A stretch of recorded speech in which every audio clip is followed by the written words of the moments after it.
so I'm not gonna waste any time here. I have my 2024 Toyota RAV4 XLE, and I'm gonna show you guys all the hidden features. So starting off, like I said, with the key. So we have the Toyota RAV4 key. Now this doesn't just do the RAV4. This goes for all Toyota models, specifically pretty much anything newer. I can't give you guys advice on a 2002 Toyota Corolla, but anything semi-new. So I mean, we have a 2024 older gen Toyota RAV4. This will go for something in that range. Also the new ones as well. But speaking of with the keys, so there's a little slot here. So obviously whenever your key dies, this is nothing crazy, this is nothing special, but it's good to know. So when your key dies, you have this little slot here. It'll be at the bottom of the key. You just like release this little slide and then just pull it up, and then that's when you can go over and just unlock the car. It's a little bit windy, but you can just unlock the car with this key. You just obviously put it in where it needs to be, probably like this, and then just unlock the car and do it from there. Now, how to start the car? You just pretty much go in the car, and you can go ahead and put your key next to like the button and just turn it on that way, and then at that point you're able to start the car, push a start, and go from there. Speaking of, and we're gonna stay on topic with this key. Now, a lot of these newer models, they're very easy. I mean, there's tools out there to replicate this exact key fob. People do it all the time. Thieves have a blast with this. All you have to do is be next to a car.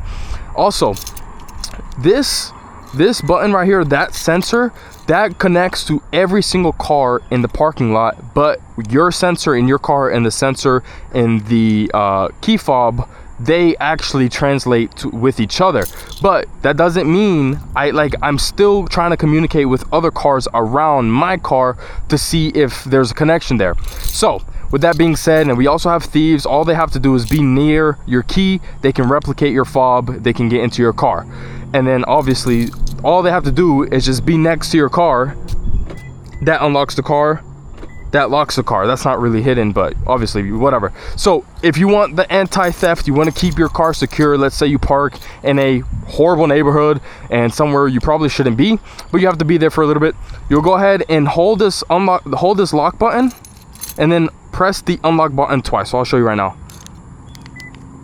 So now it's gonna blink like 4 times. This cannot be replicated. Nothing is replicated. Like I can try to replicate this key, will not happen. If you try to go and this key is dead. This key is completely dead. If I go try to unlock the car, there's no sensor reading with the car on anything. Obviously the back ones never work with the sensor anyways, but we'll go over to the side of the car. Doesn't go. The only way that this sensor will connect is if you connect it by pressing the button and then going from there. Very simple, very useful. Not a lot of people know this. This pretty much goes for any car that has a fob with a Toyota, excuse me. Next thing we're going to be talking about and covering is going to be the windswiper service. Now, specifically with my RAV4, I don't really need a service. So there's a little trick to actually make it stuck up here, but I don't need it, but because my hood doesn't really block it. But you'll have a bunch of Toyotas that, especially like more sportier ones, that the hood pretty much covers the windshield wiper. You'll see it pretty much with all new Lexuses as well, since they're pretty much the same car. So you'll see it even with SUVs, the hood blocks off this service right here. So we'll go ahead and let's say the car is on, whatever. So we'll turn the car on real quick, and then all you have to do is just like whenever you turn your car off, you'll go ahead and just hold your wipers up, and it'll be stuck like this. At that point, you can come back out and service whatever you need to do, change out your wipers. Very useful if your car obviously covers the windshield wipers, you're not like trying to damage your wipers, stuff like that. This is the best way to do it. It keeps it like this. Some people even keep their cars like this just like because it looks cool, but it definitely does not look cool with a 2024 RAV4. So yeah. And then whenever you start your car back up, all you have to do is pretty much deactivate the service, and then you're good to drive, or you can just drive with it on. Doesn't really matter, though I don't personally care. All right, next thing is pretty much just gonna be showing you guys how to mute instantly mute, so you don't have to turn it down, whatever. Like if you're getting a call, if you need to talk to somebody real quick, you don't have to turn it down and then adjust it back up when you're ready to go. You can just instantly mute it, and it's not just pressing that button either, so it'll mute it and it'll pause your music. So let's say we're about to play some nasty Kodak, so we'll go ahead and play Kodak. So Kodak's playing, and then you'll just hold the mode button right here. It's paused, it's ready to play whenever you're ready. So nice little hidden feature as well. And then whenever you're ready to play it again, you hold it one more time. There you go. Very simple, so you can jam out to Kodak whenever you're ready to jam out to Kodak. A lot of Toyotas have this little tray. Now this isn't crazy secret, but a lot of you guys don't even know what this is, or haven't even used it, or don't know about it, whatever it is. But on your left side of your steering wheel, there's going to be a little slot so you can hold your phone. I personally like to keep my keys here, so it holds pretty much whatever you need, hold wallet, stuff like that. So I mean, that's a little bit something there as well. Now moving over to the trunk, we'll go ahead and open our trunk. Obviously you should know how to open your trunk. And there's two things about this trunk. So first things first, you can actually adjust the height of this. So if you're shorter, I mean, I'm 5'11", so this is the highest it can go, but this shows you how to do it. You pretty much hold it for 2 seconds and then adjust the height, and then you're good to go. I'm going to show you guys that in a second. But let's say you're shorter, or you're 5'5", 5 foot, whatever.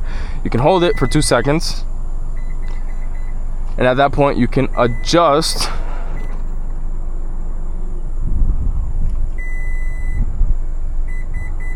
and it should be now around this height. Let's say, I mean, you're right here and you get to whatever, and then boom.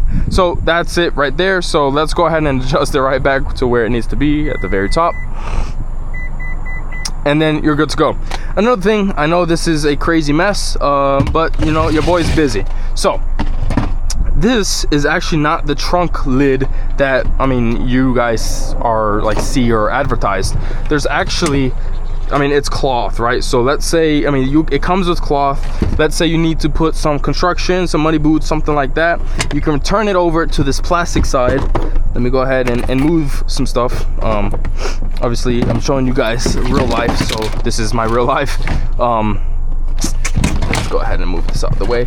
And then whenever you have something dirty, as you can see here, you can put it over to this plastic side. You can get it as dirty as possible. Then you can either wash it, clean it with cloth, like wipes, something like that, and then boom. So you have this hard side, and then you have more of this cloth on the other side of this. So I mean, that's very important to know, especially if you're doing utility work with any car. We'll go ahead and close that. All right, so a great feature that I love about this RAV4 is whenever you drive it, first of all, every time I drive, I turn off the auto stop. That just, I mean, it's super annoying. And then over time, it kind of puts wear and tear on your engine, but it does help with like fuel quality, stuff like that, or fuel efficiency, whatever. So another thing that I like to do is, let's say I'm driving, I'm at a red light. So boom, I'm at a red light, and then I've gotten too comfortable with this car. So like, if you take your foot off the brake, the car is going to start moving. But if you go ahead and press this hold button, it'll hold the car for you. So as you can see, my feet are not touching the brakes. Whenever I'm ready to drive, as you can see, boom, boom, boom. And then when I'm at a red light or a stop sign, boom, I just tap, like push it in a little bit more. It says hold on the dash, and then I can let go, chill, whatever. If it's waiting, if you're like doing it for too long, it'll say tap the brake to keep holding it. If not, it'll just turn on the parking brake and turn the hold off. And then that's when you'll turn off the brake and then do what you need to do. And then you can start driving again. I love this. So those are the only two things that I push whenever I start this car. As soon as I start the car, I hit hold, I hit the auto off, and then that's pretty much it. Like, I mean, I'm ready to start driving. It's literally a habit at this point. Like, I do not start driving until I hit those two buttons and go from there. All right, so another thing, you can actually start your car with your phone, okay? I think you do have to pay the premium, but it is going to be worth it because it comes with other stuff, and you actually know the health of your car, you know the status, like your tire pressure, if your door's unlocked, if your windows are open, anything like that. So I actually pay the premium. I think it's like $25 a month. a lot more worth it. Lexus vehicles, you can start the car by like holding it, if like tapping the lock button 2 times and then holding it on the 3rd, it'll start the car, open all the windows. That's just Lexus. Here with this Toyota, we have it on our phone, but as you can see, it tells me how much gas I'm at right now. The remote, I can lock the car, put my hazards on, unlock the car, the status of the vehicle, my tire pressure is good, my doors are locked, my windows are closed, the health of the car, pretty much any recalls that I have, vehicle alerts, anything like that, my upcoming maintenance, really nice. And then obviously I have 17k miles on this car. One thing about this car, you can actually start the car when the vehicle is off. So all you have to do is hold the button and it'll start the car. So now the car started. You have to make sure the vehicle's locked for it to start. If the vehicle's unlocked, anything is open, anything like that, it won't start. And with that being said, the vehicle is on, it's blasting AC or it's going to be blasting heat, just depending on the temperature that it detects with the thermostat. So right now it's kind of pretty hot. It's 100% blasting some sort of AC. When it gets cold, if it's snowing or anything like that, it's going to be blasting the heat and defrost your windows as well. I'm trying to see if anything is on, but the only thing about it is if you unlock your car, if you open your car, it turns off. That's the one feature that I do not like about it, because I'm honestly trying to turn on my car and then go, like I'm trying to get out, so it'll turn the car off and then you have to push to start it to turn it on. So the only thing and the reason for that is a safety thing. So it pretty much serves as I'm gonna defrost your windows, or I'm gonna cool up your car after a nice beach day and it's hot as hell. It's gonna cool down your car, and then by the time you get to your car, it's gonna be cooled. So the car is locked right now. Nobody can just enter the car. If they try to enter, if they do get into it and unlock it somehow, the car will shut off. The car will also shut off after 10 minutes. So right now it says 8 minutes and 24 seconds, then the car will automatically shut off. So we'll go ahead and unlock the car, and then it's gonna shut off anyway, so I'll show you guys. The car just shut off, but it did get cooler. Obviously I'm not gonna feel it because it was on for 2 minutes only. The car got cooler and I'm good to drive. Get in, hit the button to start, and you're out. And then the last thing I'm gonna show you guys is how to pretty much adjust this. Whenever you first get the car, it's gonna look kind of mid, not cute at all, not good looking at all. I personally like the digital version, but I'm going to show you guys the option that you can change it to obviously make it look better. If you like it more, then you like it more. If not, then get over yourself. But if we go over to the settings and go down and hit this little analog button, you gotta hold the OK button, which is right here. You hold OK, then you go over to meter type and then change it from digital to analog, which I personally like better, and I use this every day. It'll show you the analog, it'll show you like the top speed, and then your revs are right here.